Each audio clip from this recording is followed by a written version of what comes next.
I want to talk in this video about the strange moral universe of evangelical apologist Frank Turek. And it's not just Frank Turek. The views that he expresses here, the moral universe in which he seems to live, is shared by many conservative evangelical apologists. And it is very strange and, frankly, more than a little disturbing. Let's begin with the fact that any any moral reader of the Bible is going to find that there is morally problematic, disturbing content in the Bible, like this passage from 1 Samuel 15:3, where God, speaking through the prophet Samuel, commands Saul to go and attack the Amalekites and totally destroy all that belongs to them, that is, commit it all to the harem. Do not spare them, put to death men and women, children and infants, cattle and sheep, camels and donkeys. So we're have described here the indiscriminate slaughter of a people, civilians, women, children, even infants specified here, as well as all of their animals. Um, this is the clearest example of what one could imagine for meeting the contemporary legal definition of genocide. To attempt to eradicate an identity, an ethnic, religious, social group of people by direct killing of them. That is the clearest case of genocide that one can imagine. And again, even specifies children and infants and all the animals. So 1 Samuel 15:3 would be the perfect example of a passage that disturbs the moral sensibilities. I mean, again, that's understatement. That our moral sense screams against the content that is described in this passage. But then here comes Frank Turek. He says the problem for the skeptic is they're assuming a standard when they say aspects of the Old Testament are immoral. Well, what standard is that? Okay, the first thing I just want to say here is that there is a smarminess about the way that Frank puts this. It's sort of this attempt at a gotcha response, which is just disingenuous and I think off-putting and not intellectually serious, and thus is alienating of the audience you presumably want to reach. Second thing is he uses the word skeptic, but doesn't define what he means by skeptic.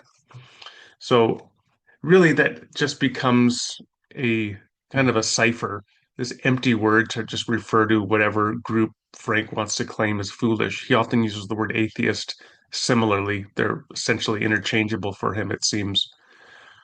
But then the underlying framework of Frank's whole comment here implies that a person who criticizes the moral content of the Old Testament and does so extra biblically, that is, by appealing to moral content that is outside the Bible, lacks a standard to critique the Bible, which itself would imply that the Bible provides the standard for moral content, for making moral judgments.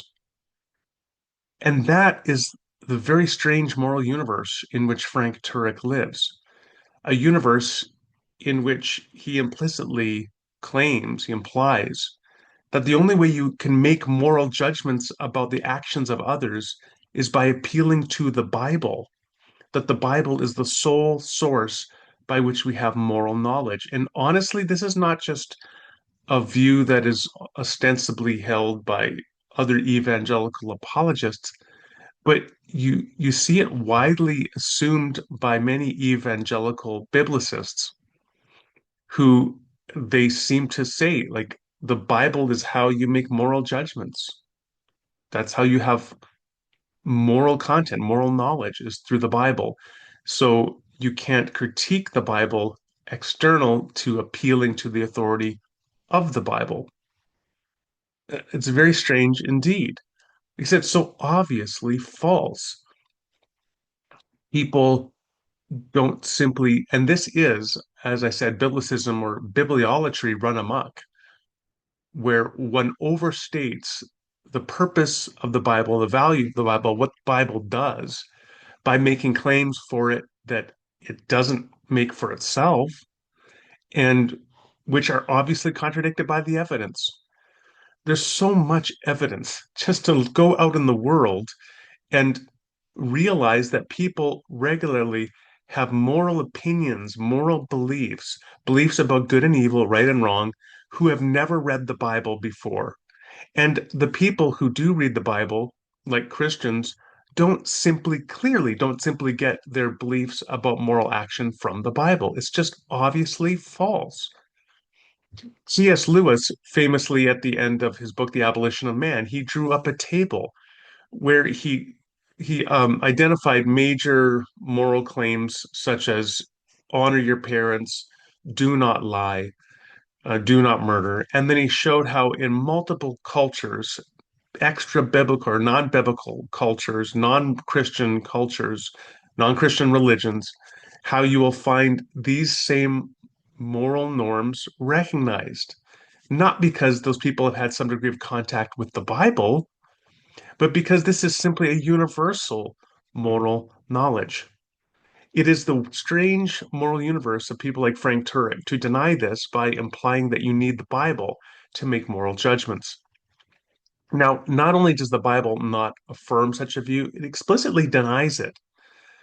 As an example, in Romans 2:14 and 15, Paul says here, when Gentiles who do not have the law but do by nature things required by the law, that is, they do not have the Hebrew Bible, the Torah, they are nonetheless a law for themselves. They are a law by following the law written on their hearts, their consciences, guided by the law written on their hearts, which we would call general revelation. And that bears witness to them. That can accuse them. That can sometimes defend them if they do the right thing. And based upon that law written on the heart, you can go to 1 Samuel 15:3 and read about a genocide of a people, about the slaughter of women, children, infants, civilian men, animals, and say that is wrong based upon the law written on the heart. And interestingly, it is this law written on the heart which then provides you with a heuristic guide for the interpretation and application of the Bible itself. I mean, a famous example here from Gregory of Nissa, writing on the death of the firstborn in the Exodus. So, this final plague where God kills the firstborn of every family in Egypt. And Gregory revolts against this description based upon the law written on his heart. Now, he also appeals to the Bible internally, to Ezekiel 18:20. But it's clear that Gregory's moral authority for rejecting what he's reading in Exodus is not simply dependent upon Exodus 18:20, but is informed by his own basic moral sense, a law written on the heart, basic universal moral knowledge. He says, how would a concept worthy of God be preserved in the description of what happened, of God indiscriminately killing the firstborn of every family of Egypt? If only one looked to the history, the Egyptian acts unjustly and in his place is punished his newborn child, who in his infancy cannot discern what is good and what is not. His life has no experience of evil, for infancy is not capable of passion. He does not know how to distinguish between his right hand and his left. His infant, the infant lifts his eyes only to his mother's nipple, and tears are the sole perceptible signs of his sadness. And if he obtains anything which his nature desires, he signifies his pleasure by smiling. If such a one now pays the penalty of his father's wickedness, where is justice? Where is piety? Where is holiness? And then he quotes from Ezekiel 18:20. So again, Ezekiel 18:20 provides an internal biblical critique of what he's reading in Exodus and encourages him to seek a spiritual meaning rather than just the literal quasi-historical meaning.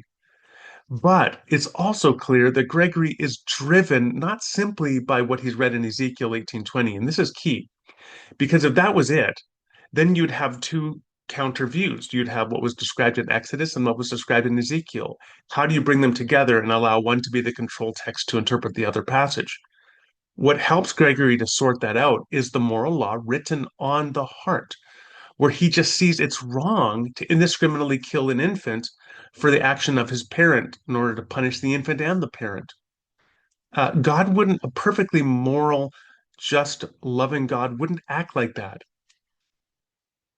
So if Frank Turek would say to Gregory the skeptic, well, what's your basis for judging the Bible? He could say internal biblical critique, but also the moral law written on the heart. You don't need to have some portion of the Bible to tell you it's wrong to commit genocide. So, to conclude, if you're interested in these kinds of topics and you haven't yet read my book, Jesus Loves Canaanites, I would commend it to you. It's absolutely manifestly clear that we do not live in the world of Frank Turek, the moral universe of Frank Turek, in which the only way you can know what is good or evil, right and wrong, is by reading the Bible. That is patently false, and the belief itself is harmful.